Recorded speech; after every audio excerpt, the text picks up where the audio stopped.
Welcome back, guys, and let's see what changes, if any, we've made in January.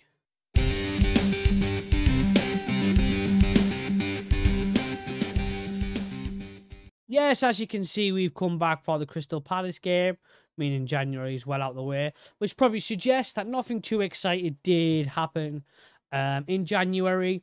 In terms of performances, definitely nothing exciting happened in January. I think January went as expected. Tottenham, Man United, Liverpool one was a nice surprise, and we did beat Brighton. Got absolutely battered by Leicester, and we beat Birmingham and Leeds, which were pretty close games, but they're both down in relegation. So I felt like if we're as good as we seem like we are, it's definitely games we do need to be winning there. But let's have a look and see what changes we did make, because there was a couple of outs.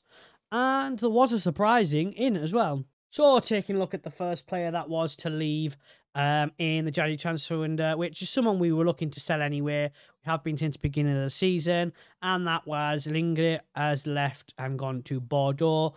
It is going to see his estimated value there, considering we sold him for the best part of something like £2.4 million there. So it's a bit gutting, but nevertheless, definitely a profit on him. It was sad to see him go, but he definitely wasn't playing and definitely wasn't good enough for us anymore. And the second out was of Lewis Gibson. So it was going to be between Gibson and Lekaviti, but Gibson was causing the most issues, shall we say, with morale and complaining and constantly coming back to us. So Coventry came to us and we managed to come to an agreement of a very reasonably low fee, but there was a reason for that reasonable low fee, which is where we come to the surprise return to Portsmouth Football Club, because as you can see, there was a £100,000 plus player exchange. And who was the player exchange, you might ask? It was Matty Longstaff, of all players. Again, didn't really need to bring this player in. Sort of needed the funds. I wanted to get Wilson's wage budget. Not Wilson, sorry. I wanted to, spoiler alert, I wanted to get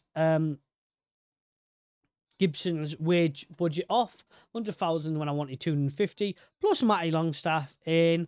I thought it was a bit ironic that he wanted to return. He was really super keen to return, considering he pretty much pushed for a move to leave. But I thought it'd be nice and nostalgic to bring him back into the fold, even if he doesn't make the bench. But the return of Matty Longstaff has happened. And then we brought in this guy, which I think has been a cracking signing in Harry Wilson. We brought him in with a loan with an option to buy at the end of the season for around 12 to 13 million. Whether we take that up is another thing. But I felt we needed a bit more experience on the wings. I feel like we've been struggling going forward, and I wanted to add to that, especially with Lingard going. We have another player less in that position. So I took the opportunity to bring Harry Wilson in on loan. And he's done all right so far. I'm not too sure if we've got any goals or assists for ourselves. So not really, but player of the match and a 6.87 rating.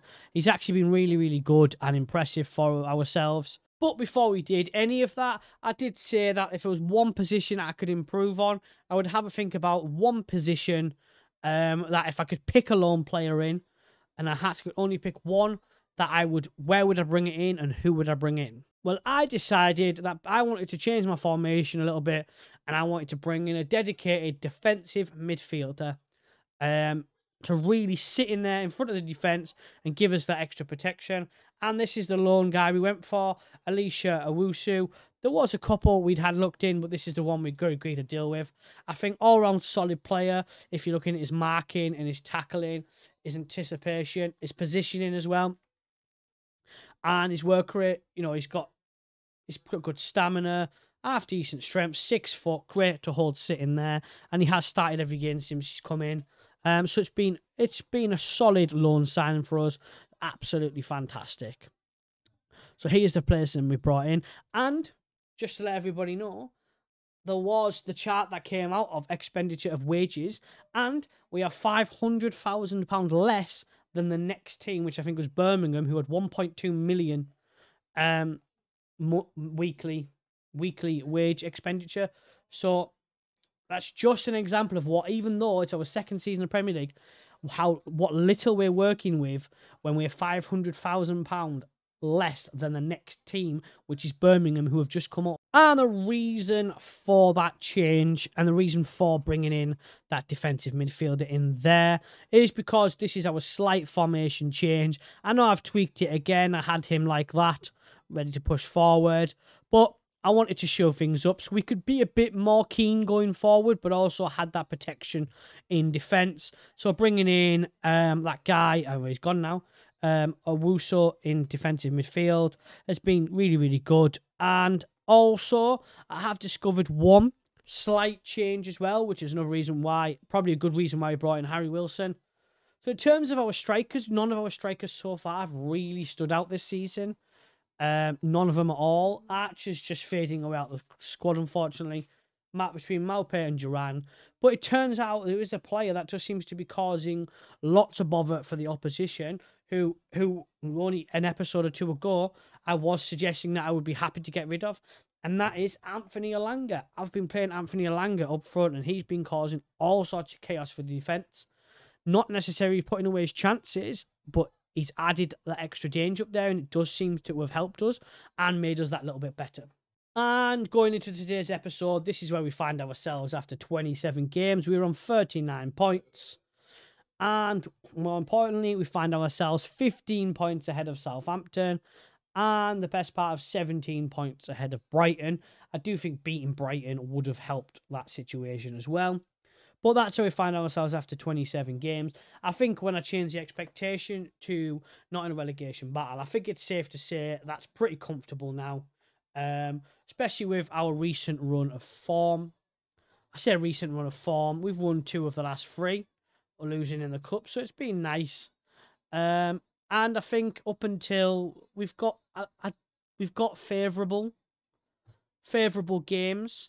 And not a terrible end to the season like we did at the end of last season. But the season is nearing to an end, and unless something miraculous happens, the season's probably nearing to an end as well. As, like I said, unless something miraculous happens, I can't see Southampton getting anywhere near us.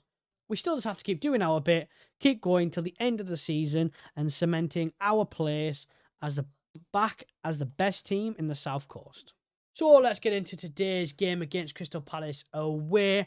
And here's our team with Hackett at left back, Lascelles and Holgate in the middle because Colwell is injured. Christina as the Everstay on the right-hand side.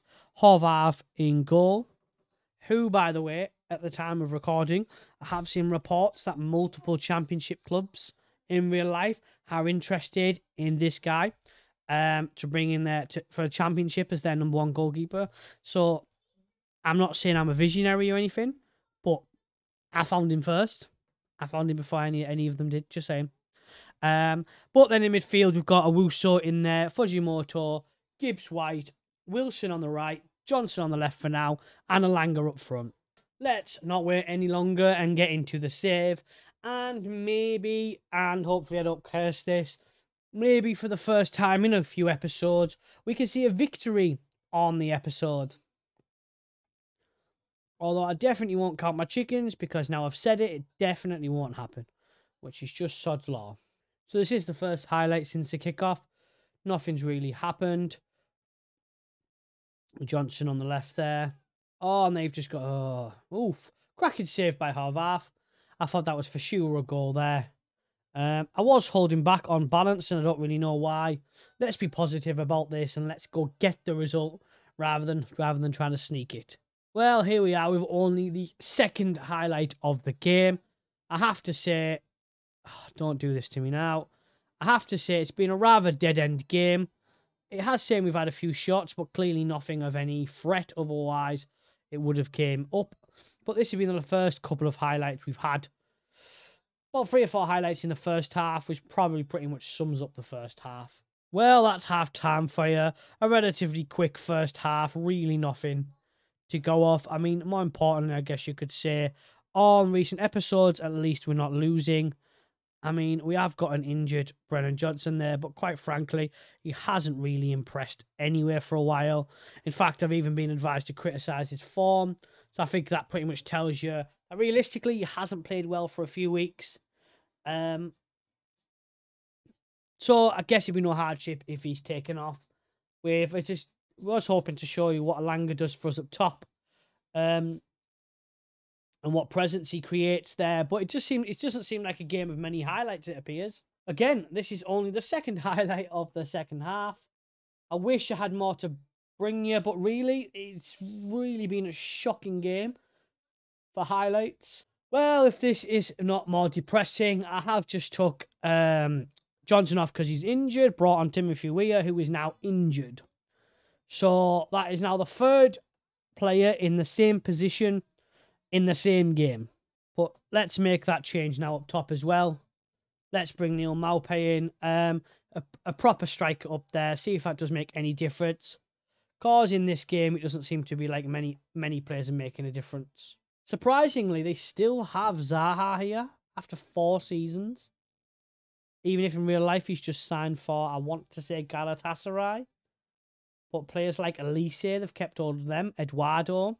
Well, there we have it, guys. I wish there was more to bring you from that game. I wish there was more highlights and more to talk about. But realistically, that game had very, very few highlights. Quite frankly, it was a poor game all around. But let's take the positives from this. Another point away from home. A game on the episode where we haven't lost for a while. So I guess, you got to take your positives.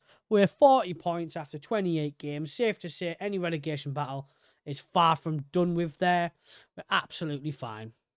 So the injury to Brennan Johnson is not so bad. Only 1 to 2 days. However, the injury to Timothy Weah is 3 to 6 weeks, which potentially could rule him out for pretty much the majority of the rest of the season. I can't say it's going to be missed. Quite frankly, most of this attacking team are not going to be missed one way or the other. But this is where we find ourselves. Like I said, 28 games, 40 points, 9th in the league. Weirdly find ourselves 2 points off Europe. Probably being a bit ambitious there. But we are where we are. Only 2 points worse than Arsenal. Most of the teams we do have left to play are below us. Not that there is like many above us, but most of the teams are below us, so we should be able to pick up a few more points. So the plan is for the next episode is I am going to come back when it is mathematically impossible for Southampton to catch us, of which then that is confirmation of mission completed, of us becoming the best team in the South Coast once again. In an ideal, perfect world, the Southampton game that is coming up in April will be the game where we can cement that mission. It will be the perfect game to do so, and it might be the game we come back for to cement that. But either way, we will be back for the game that can hopefully, providing we don't collapse in the next month, that is hopefully going to cement our place as the best team in the South Coast once again. Well, guys, thank you very much for coming out again for this episode. And at least we've managed to watch ours not lose on an episode. It is a nice change. And I do support, and I do appreciate all the support you do give me and all the likes and views on the videos. And don't forget, guys, to subscribe and like to the channel if you want to see more. I do have some other series and ideas coming out. But let me know what you think down below of my transfers, bringing in the likes of Harry Wilson. Let me know your thoughts on the return of Matty Longstaff. Yes, it's probably be a bit pointless, but the nostalgia's nice, isn't it? But guys, thank you very much for coming out and watching, and I'll see you when it's mission complete.